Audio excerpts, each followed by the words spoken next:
I never thought I'd be telling this story, but here I am.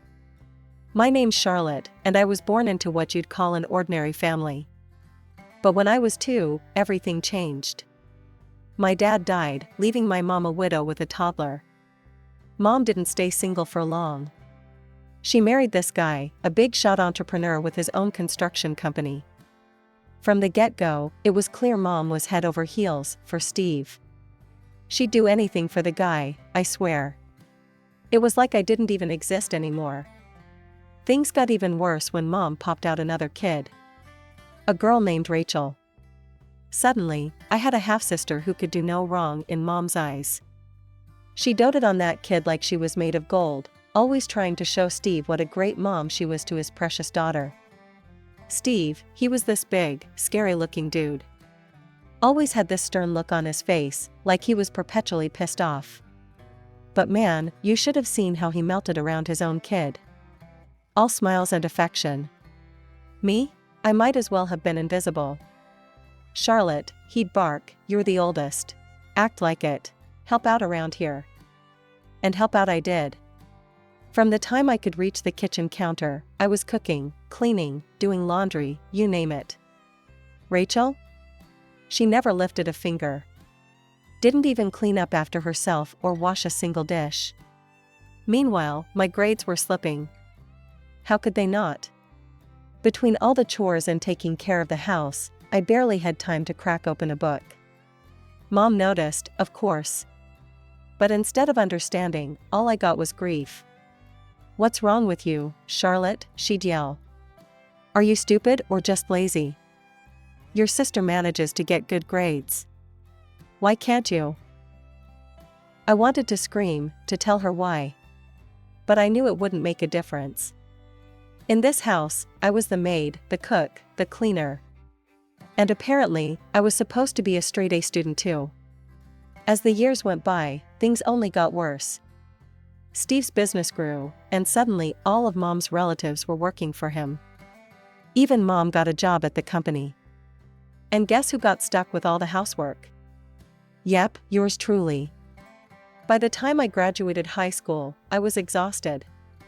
My grades were mediocre at best, nowhere near good enough for a scholarship. And boy, did I hear about it. You're so stupid, Mom screamed, her face red with anger. How could you mess this up? Steve, ever the pragmatist, just shook his head. I'm not paying for your college if you can't even be bothered to try, he said coldly. And just like that, my dreams of going to college went up in smoke. Instead, I found myself working at Steve's company, doing the kind of low-paid, back-breaking work that nobody else wanted. You know, I had dreams once. Big dreams of becoming a hairstylist. I'd spend hours watching tutorials online, practicing on old dolls I'd fish out of the trash. I saved every penny I could, scraping together loose change and the measly tips I'd get from the guys at the construction site. Finally, after months of saving, I bought myself a clipper. One night, I couldn't contain my excitement anymore.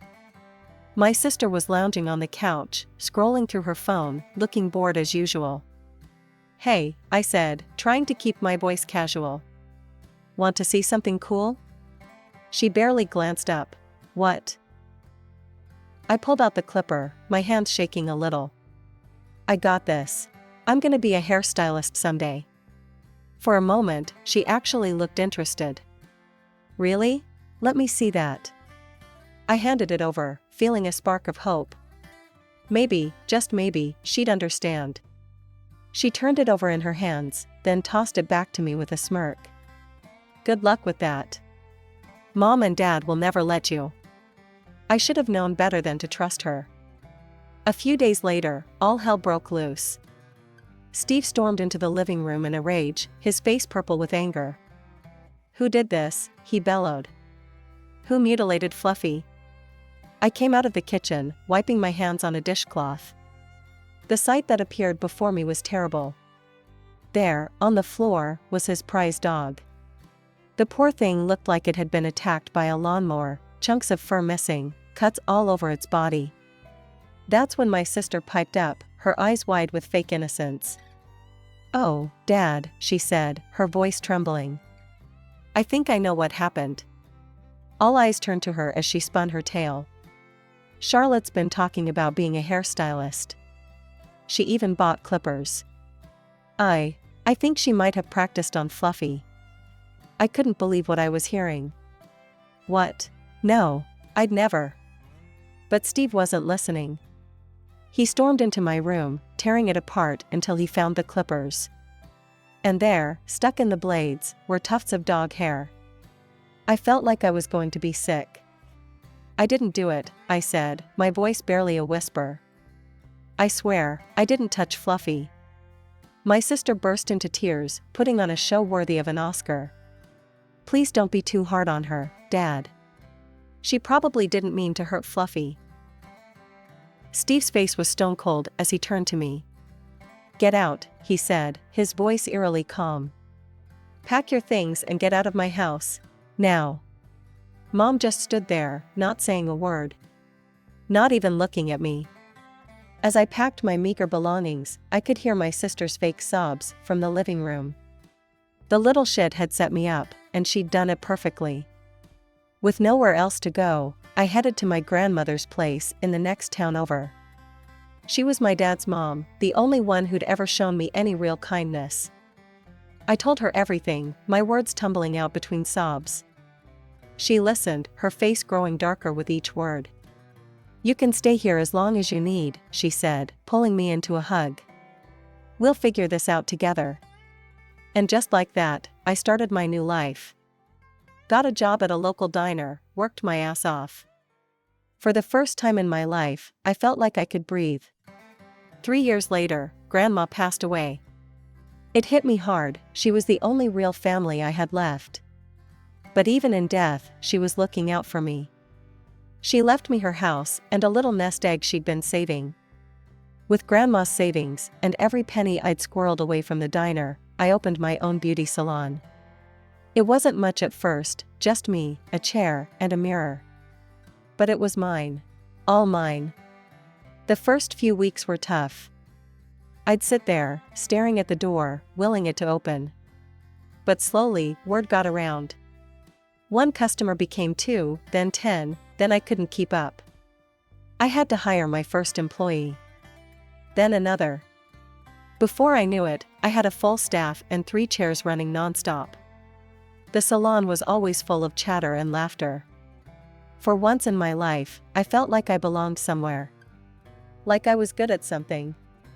Charlotte, you're a miracle worker, one of my regulars exclaimed after I fixed a botched dye job she'd tried at home. I grinned, feeling a warmth spread through my chest. Just doing my job, Mrs. Johnson. But it wasn't just my hairstyling skills that were changing. I was changing too. Gone was the meek, scared girl who'd let everyone walk all over her. In her place was a woman who knew her worth, who didn't take shit from anyone. One day, a customer was giving one of my new girls a hard time. I stepped in, my voice firm. Ma'am, if you can't treat my staff with respect, I'm going to have to ask you to leave. The woman spluttered. But I'm the customer. The customer is always right. I crossed my arms, standing my ground. Not in my salon, they're not. There's the door. Life was good. Really good. But you know how they say curiosity killed the cat? Well, one night, after a long day at the salon, I made the mistake of checking social media. There she was, my sister. All smiles in front of some fancy college, caption boasting about her business and management program. And the comments? Full of praise from Mom, Steve, and all the relatives who'd turned their backs on me. So proud of our little genius. Following in her father's footsteps. Can't wait to see you take over the company. I scrolled further. Vacation pics from all over the world. A shiny new car, graduation gift from the best parents ever. My stomach churned. Just as I was about to close the app, a new post popped up. Mom and Steve, all decked out in Hawaiian shirts and leis. Celebrating our brilliant daughter taking over the company. Time for a well-deserved break. Part of me wanted to be angry. To scream and rage at the unfairness of it all. But as I looked around my salon, at the life I'd built for myself, I realized something. I didn't need their approval anymore. I didn't need their love or their support. I had made it on my own, against all odds. Life has a way of throwing curveballs when you least expect it. One lazy Sunday afternoon, my phone rang. It was my Aunt Sarah, the only member of my family I still kept in touch with. "Charlotte, you're not gonna believe this," she said, barely containing her laughter. "Your sister? Turns out she's not so perfect after all." Over the next few minutes, Aunt Sarah filled me in on the family gossip. Apparently, while Steve and Mom were sipping Mai Tais in Hawaii, my sister had been running the company, right into the ground. "Made some real boneheaded moves," Aunt Sarah said. "Steve came back early, mad as a hornet. Told her he'd wasted his money on her fancy education." We chatted a bit more before hanging up. I went about my day, pushing thoughts of my family to the back of my mind. But life wasn't done with its surprises. A few weeks later, there was a knock at my door. I wasn't expecting anyone, so I approached cautiously. When I opened it, I nearly fell over in shock. There stood my sister, mascara running down her face, a suitcase at her feet. "Charlotte," she sobbed, throwing herself at me. "Dad kicked me out. He disowned me, took away my apartment. I'm homeless." For a moment, I felt a pang of pity. Then I remembered all the years of torment, all the manipulation. I gently but firmly pushed her away. "What do you want, Rachel?" I asked, my voice flat. She looked up at me, eyes wide and pleading. "Can I stay with you? Please? I need help, a job. I could be the director of your salon." I almost laughed out loud. "Director? You've got to be kidding me." "But I have a business degree," she wailed. "I'm qualified." I took a deep breath, steeling myself. "Look, I need a secretary. Someone to work the front desk, book appointments. That's all I can offer." Rachel's face changed in an instant. The tears dried up, replaced by a look of indignation. "A secretary? You're supposed to help me.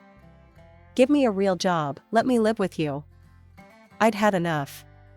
Years of pent-up anger and resentment came bubbling to the surface. "No," I said, my voice cold and firm. "I don't owe you anything. There's a cheap hostel down the street. Good luck." Rachel stared at me, mouth agape. Clearly, she hadn't expected this.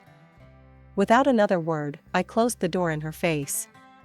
Through the window, I watched as she stomped down the driveway, her theatrical sobs replaced by a scowl of pure rage. She threw her suitcase into the back of a shiny car, the same one I'd seen in her social media posts. A few days after Rachel's dramatic exit, I got a call from an old friend who still had connections to my family. The conversation also turned to Rachel. "Charlotte, your sister wasn't kicked out at all," she said. "She's throwing a tantrum because your dad scolded her for messing up at work." I gripped the phone tighter. "You're kidding me." "Nope. She thought she'd teach him a lesson by running away. Figured she'd crash at your place, mooch some money, then go back home when she's made her point." After hanging up, I felt a mix of anger and relief. Anger at Rachel's audacity, but relief that I'd seen through her act. The old me would have fallen for it hook, line, and sinker. Just when I thought things had settled, my phone rang again. This time, it was Mom. "Charlotte," she said, her voice cold and disapproving. "How could you turn your sister away like that? You should give her a job as a manager, not some lowly secretary position." I nearly choked. "Manager? Are you serious?" "Of course I am," Mom snapped. "She has an expensive education. She's taken management courses. She's much smarter than you, Charlotte." That was it. The last straw. Years of pent-up resentment came pouring out. If she's so smart, I spat, then why did she screw up Dad's company so badly? There was a pause on the other end of the line. When Mom spoke again, her voice was icy. "Your sister just needs to learn.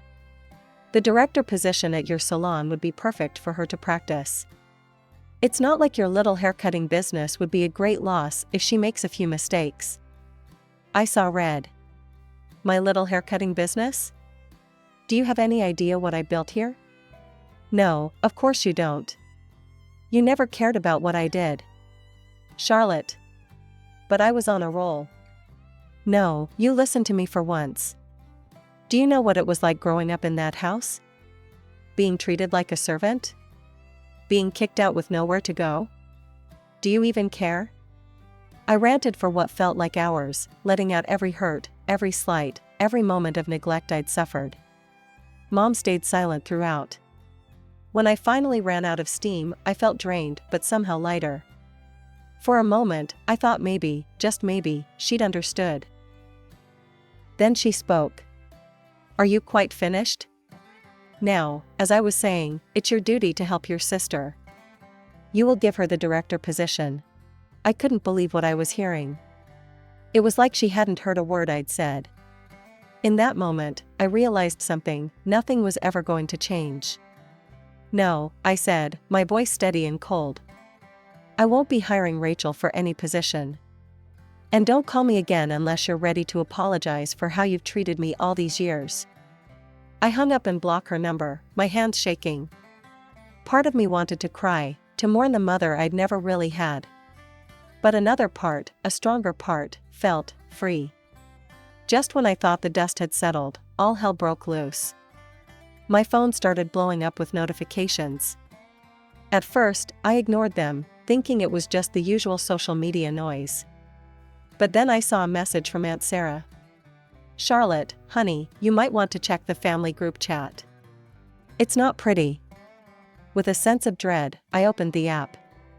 What I saw made my stomach churn. Uncle Bob had posted, "Can't believe how stuck up Charlotte's gotten. Opens one little salon and thinks she's too good for family." Cousin Emma chimed in, "So selfish. Won't even help her own sister. Disgraceful." I felt like I'd been punched in the gut. Tears stung my eyes as I scrolled through message after message of hate and judgment. The next morning, I woke up with a clarity I hadn't felt in years. I was done being the family punching bag. It was time to fight back. I called up a lawyer friend of mine, Jake, and asked him to meet me for coffee. He listened intently as I showed him the messages, his frown deepening with each swipe. "This is straight up harassment, Charlotte," he said, shaking his head. "We can definitely work with this." He explained my options, but one stood out: we could draft up a cease and desist letter. Threaten legal action if they don't stop. It might scare them enough to back off. Jake got to work right away. A few days later, I had a stack of official-looking letters in my hand, one for each family member who'd participated in the online assault. With a deep breath, I started sending them out. To each relative, I attached a personal note. "I've seen your posts. This is your one and only warning. Continue to harass me, and I'll see you in court. Choose wisely." The response was almost immediate. My phone started ringing off the hook. I let it go to voicemail, listening to the messages later with a mix of satisfaction and sadness. Uncle Bob sounded panicked. "Charlotte, sweetie, it was just a joke. No need to get lawyers involved." Cousin Emma was in tears. "Please don't sue us. We didn't mean anything by it." One by one, the offensive posts disappeared. The family chat went silent. It was like someone had flipped a switch. Aunt Sarah called me that evening. "Damn, girl," she chuckled. "You sure know how to clear a room." I laughed, but it was hollow. "I didn't want it to come to this, Aunt Sarah. But I couldn't let them keep treating me like that." After we hung up, I sat in my quiet apartment, staring at the wall. I'd always dreamed of having a big, loving family. Now, it felt like I'd burned the last bridge connecting me to that dream. But as I looked around at the life I'd built for myself, my thriving salon, my comfortable home, my true friends, I realized something. Family isn't always about blood. Sometimes, it's about the people who stand by you, who support you no matter what. I might have lost the family I was born into, but I'd gained something far more valuable: self-respect. My birthday. For once, I was actually looking forward to it. No family drama, just a nice evening with my friends and salon staff. People who actually cared about me. I was putting the finishing touches on my makeup when my phone rang. It was Jess, my head stylist. "Charlotte, you need to get down here. It's your sister. She's here, and God, Charlotte, it's bad. Just hurry." I broke every speed limit getting to the salon. The place looked like a war zone. Shattered mirrors, overturned styling chairs, hair products splattered everywhere. And in the middle of it all, being restrained by 2 cops, was Rachel. "You bastard," she screamed when she saw me. "This is all your fault." I ignored her, turning to Jess. "What the hell happened?" Jess looked shell-shocked. She just burst in, drunk off her ass. Started throwing things, screaming about how you ruined her life. We tried to stop her, but... I surveyed the damage, my heart sinking. This would cost thousands to fix. One of the officers approached me. "Ma'am, we're taking her down to the station. Will you be pressing charges?" Before I could answer, my phone rang. "Mom." Because of course it was. "Don't you dare press charges, Charlotte," she hissed without so much as a hello.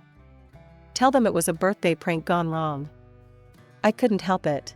I laughed. A hollow, bitter laugh that made everyone around me take a step back. "A birthday prank? That's rich, Mom. You know, it's funny. You didn't remember my birthday until you needed an excuse for Rachel's behavior." There was a long pause on the other end of the line. "Look," I continued, my voice tight with anger, "your precious Rachel just destroyed my business. She's going to jail, and I'm going to make damn sure she pays for every cent of damage." I hung up and turned to the officer. "I want to press charges. All of them." I followed the police to the station, my mind reeling. This was supposed to be a happy day, a celebration. Instead, I was filing a police report against my own sister. As I sat in the cold, sterile interview room, giving my statement to a bored-looking detective, I couldn't help but think about how we'd gotten here. How had things gone so wrong?